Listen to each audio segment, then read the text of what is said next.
Le président de la transition a mis en avant des résultats économiques très intéressants. Dans le domaine de l'énergie, 118 mégawatts installés en 2 ans. Le sac de maïs est descendu à 1300 francs CFA, alors qu'il coûtait autour de 19 000, 20 000 francs CFA avant la transition, grâce à la grande irrigation et une production risicole renforcée. Bref, le général Tiani a présenté donc un bilan très positif en matière d'autosuffisance alimentaire et d'énergie, affirmant que le pays a réalisé en 2 ans ce qui prenait des décennies par le passé. Didier, alors où ces chiffres reflètent-ils la réalité du marché au quotidien au Niger? Merci pour votre question, mais vous me permettrez d'abord de dire que le Niger n'est pas en transition, le Niger est en refondation. C'est un peu différent et c'est le thème qui est vraiment consacré à l'exercice du pouvoir par le général Abdraman Tiani, le CNSP et tout le gouvernement du Niger. Disons que c'est vrai que plus globalement, lorsqu'on regarde les 3 pays de l'AES, souvent les gens, quand ils veulent parler de l'AES, ils parlent souvent de la situation sécuritaire. Les gens ne regardent pas beaucoup l'aspect alimentaire et l'aspect développement tout court. Mais il faut dire qu'il y a de très très bonnes choses qui se passent dans les pays de l'AES, et puisque aujourd'hui nous parlons du Niger à l'occasion des 3 années de l'avènement du CNSP au pouvoir, il faut dire simplement qu'aujourd'hui, nonobstant la pression sécuritaire très accentuée sur le pays fait des grands pas sur beaucoup d'autres chantiers. Et vous avez bien fait de le rappeler, effectivement, lorsqu'il y a eu la situation qui a conduit au renversement du président Bazoum et la fermeture des frontières, ainsi que les sanctions cyniques et iniques qui se sont abattues sur le pays. Tout le monde a vu comment le Niger a assisté à une flambée spectaculaire des prix sur les marchés. Donc je pense que si le général Abdraman Tiani a un bilan palpable à présenter aujourd'hui, c'est surtout sur 3 domaines bien précis. Le premier, c'est sur le chantier de la souveraineté alimentaire. Avant, quand vous parlez du Niger, les différents gouvernements ne parlaient pas de souveraineté alimentaire en tant que telle. On parlait d'autosuffisance alimentaire. Ce qui est différent aujourd'hui avec le projet, la grande irrigation à laquelle vous faites allusion, c'est vraiment une avancée spectaculaire puisque aujourd'hui, le Niger a considérablement réduit sa dépendance vis-à-vis de l'extérieur. Le projet de la grande irrigation, c'est un projet en réalité qui permet de produire ce que les Nigériens mangent et qui permet de produire surtout en toute saison.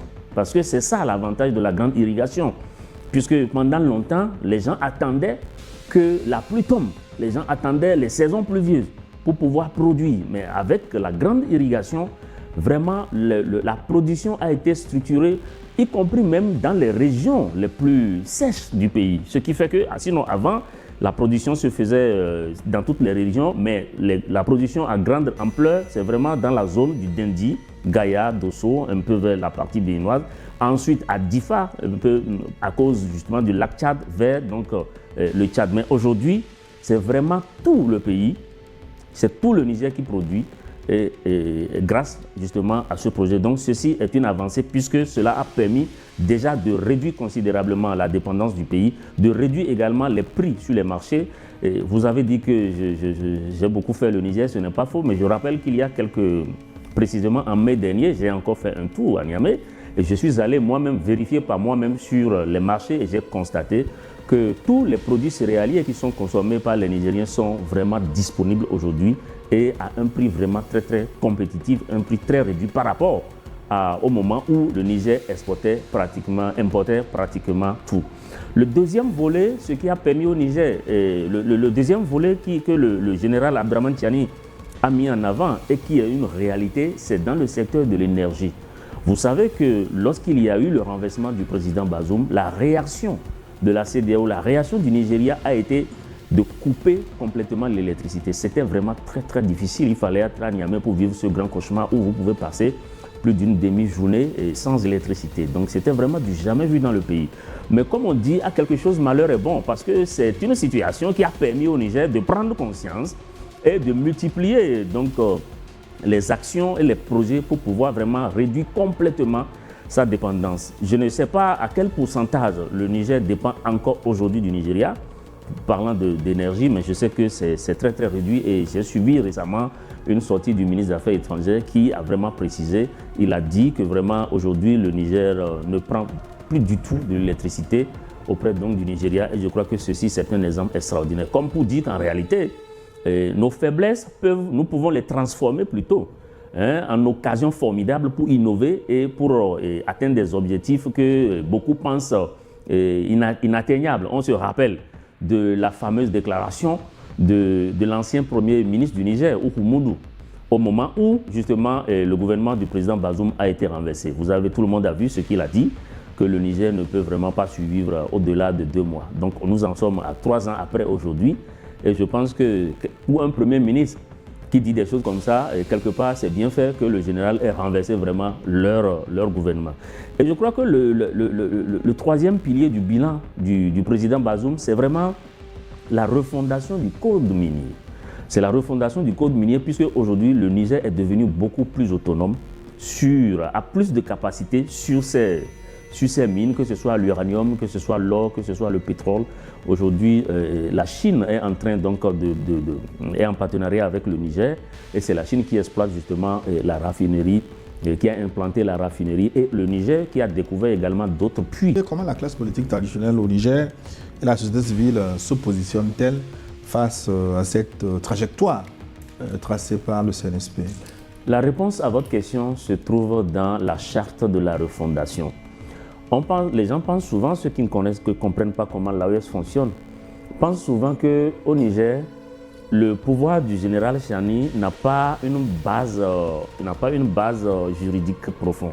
Mais il se trompe. Vous devez vous rappeler que lorsque le général Tchiani a pris le pouvoir, il a organisé ce qu'on pourrait appeler les consultations générales, c'est-à-dire les états généraux du pays, et ceci avait donc avait fait venir toutes les couches sociopolitiques, toutes les couches du pays. Et c'est justement ce rassemblement qui a réfléchi et qui a procédé à l'adoption d'une charte de la refondation. J'étais à Niamey voilà. À l'adoption de cette charte. Et justement, cette charte prévoit, ça dit que c'est ceux qui ont représenté le peuple à cette occasion, qui ont décidé dans la charte qui a été adoptée que le général Tchiani a un mandat de 5 ans modulaire, 5 ans renouvelable. Donc, à partir de ce moment, cette question est définitivement réglée. Il n'y a pas à mettre une pression sur le CNSP pour lui demander de faire une quelconque élection dans ces conditions. Aujourd'hui, surtout que nous savons que la menace est toujours persistante. C'est-à-dire que ceux qui en veulent au pouvoir du CNSP sont toujours, les impérialistes sont toujours aux aguets et cherchent la moindre occasion pour revenir s'installer et reprendre donc le contrôle du pays. Donc, les Nigériens ont réglé cette question. Il y a une charte de la refondation. La charte, le général Tchiani ne pilote pas à vue, il ne navigue pas dans n'importe comment. Il y a une charte qui lui a même donné une feuille de route. Et c'est cette feuille de route-là qui est suivie par le gouvernement du Niger, qui est suivie par le CNSP. Donc, je crois que tout ceci participe d'une organisation propre aux Africains, propre aux Nigériens, propre aux gens de l'AES. Donc, je crois que c'est pour la première fois qu'on voit comme ça un peuple se rassembler, définir une feuille de route, définir un programme, donner un mandat sans perdre le temps d'aller passer par les élections. Et je crois que c'est un modèle qui mérite d'être regardé, d'être étudié pour voir les points positifs et les points qu'il faut améliorer.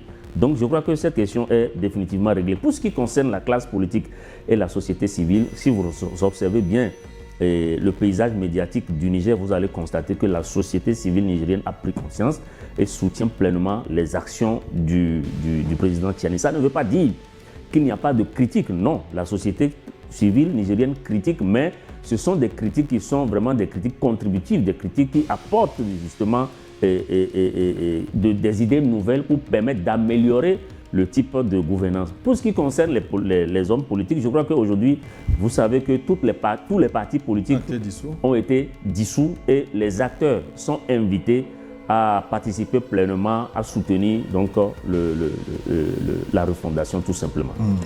Oui, Excellence, rapidement. Gilles, il faut toujours imiter ce qui marche chez les autres. C'est parce que nous, les Africains, nous n'imitons que ce qui ne marche pas chez les autres. On imite la soi-disant démocratie à l'occidental, ce que l'ancien collaborateur de Vichy, Mitterrand, tu sais qu'il était à Vichy avec le général Pétain, hein, c'était un traître. Mitterrand, ce n'est pas De Gaulle, il ne faut pas les confondre. Hein. Donc, ce collabo de Vichy, là, qui a inventé à la boule sa soi-disant démocratie pour les Africains, ça donne quoi? En France, même la démocratie aujourd'hui, regardez bien, ça donne quoi? 49-3 ou ça donne quoi? Absolument. Donc, moi je veux. Oui, non. Puisque c'est ça qui marche tous les jours là-bas. Moi, je veux qu'on suive les pays où ça marche. La Chine a combien de partis politiques? Elle fait trembler les États-Unis. Le Vietnam, combien de partis politiques? L'économie marche. Ils sont les premiers producteurs aujourd'hui de cajou, de café, de ceci. Ça marche. La Corée du Nord, combien de partis politiques? Un petit pays, il est assis sur son arsenal nucléaire et les Américains tremblent. L'Iran, hier, devant nous, combien de partis politiques? En 47 ans d'embargo total contre ce pays, il fait trembler tout le monde aujourd'hui. Pourquoi un pays africain ne ferait pas trembler les autres un jour? Et on vous distrait avec des histoires de démocratie, de droits de l'homme et d'élections. Mais comment vous voulez réussir si vous n'avez pas une direction ferme pour diriger vos pays? Le président est assis tous les jours, il a des soucis. Bientôt, les Blancs vont encore venir dire on va faire les élections. Mais, ils ont déjà trouvé leurs hommes de paille, ils ont placé, ils payent. D'ailleurs, ils engraissent nos jeunesses dans leur pays pour dénigrer les autorités de nos pays. C'est pas normal. Est-ce que toi, tu as ici quelqu'un qui insulte la France matin, midi, soir, que tu payes par mois? Pourquoi eux ils font ça? C'est parce qu'ils savent que c'est le seul moyen de vous arriérer pour toujours. Donc, nous devons suivre les exemples qui marchent. Je voudrais qu'on aborde un troisième axe avant la pause, l'axe des attaques sécuritaires, du mercenariat et la doctrine de la défense, que je l'ai intitulé. Le général Tiani a qualifié les assaillants qui ont attaqué le Mali, surtout cette année, d'armées de mercenaires à la solde de la France et de l'Occident. Il n'a pas mâché ces mots, il n'a pas utilisé de formule diplomatique. Il a réaffirmé que le combat est d'abord une guerre de souveraineté et d'indépendance. Et donc là-dessus, le général dénonce ce sponsoring occidental derrière, notamment l'attaque de l'aéroport. Comment analysez-vous cette ligne de défense et cette rhétorique de rupture totale avec les anciens partenaires? Mais ce n'est pas le Niger qui veut la rupture. Quand le général Tiani parle de l'attaque de l'aéroport, il y a eu l'attaque à l'aéroport, tout le monde l'a vu, il n'invente pas, ce n'est pas une affabulation. Donc c'est des faits. Il sait qu'à la moindre faiblesse, les autres vont en profiter pour semer la pagaille générale dans le pays. Et est-ce qu'on a besoin maintenant de prendre des gants pour dire que c'est la France qui orchestre? La France ne le cache pas. Et quand je dis la France, pardonnez-moi, ce n'est pas toute la France, je l'ai dit ici, que tout bon Français c'est que les Africains sont en train de réclamer leurs droits légitimes. Il s'agit d'une bande d'oligarques qui ont sponsorisé un jeune sorti de nulle part qui en 2 ans est devenu président. Au Togo, tu peux faire ça. Tu peux devenir président, on ne te connaît pas. Tu sors de quelque part et puis en 2 ans, tu es président. Alors, on a sponsorisé quelqu'un pour devenir président, pour semer la terreur et avec sa bande d'oligarques, ils sèment la terreur d'abord sur les Français. Ils sont en train de brûler tout le pays. Hein. Ils ont les moyens de demander de l'aide pour éteindre les incendies en Gironde. Ils ne le font pas parce qu'il faut brûler les Français. Ils les ont appauvris, il faut les brûler. Et c'est les mêmes qui viennent chez nous ici. Excellence, l'incendie est un phénomène naturel. Phénomène naturel, mais si c'était dans un pays... Si c'était dans un pays africain, si c'était dans un pays africain, leur Wassim Nasser, Daniel serait en train d'expliquer que c'est l'absence de démocratie qui a amené les incendies. Tu sais ça. Tu sais ça, et surtout si c'était dans un pays de l'AES. Tu imagines, on aurait dit même que c'est les Russes et Africa qui sont en train de mettre le feu. Donc vous n'allez pas être l'inverse de Nasser, Wassim. Oui, s'il faut être son... la meilleure arme contre un ennemi, c'est un autre ennemi. Donc, donc il faut être son inverse. Parce que ces gens-là, on ne peut pas laisser 2 ou 3 bougres terroriser des pays entiers quand même. Quand même. Donc, le général Tiani, tu sais, c'est ça que j'adore chez lui, il est limpide. Il a cité la France, il a cité les pays voisins africains qui sont mêlés à la trahison. Mais il n'a pas de langue de bois, lui. Mais pourquoi il ferait la langue de bois? Il est responsable d'un pays. Et quel pays? 1 260 000 km². Quand je vois les pays microscopiques qui se gesticulent, qui se prennent pour des puissances de machin, Quand quelqu'un a la responsabilité de 1 260 000 km², on doit le respecter quand même.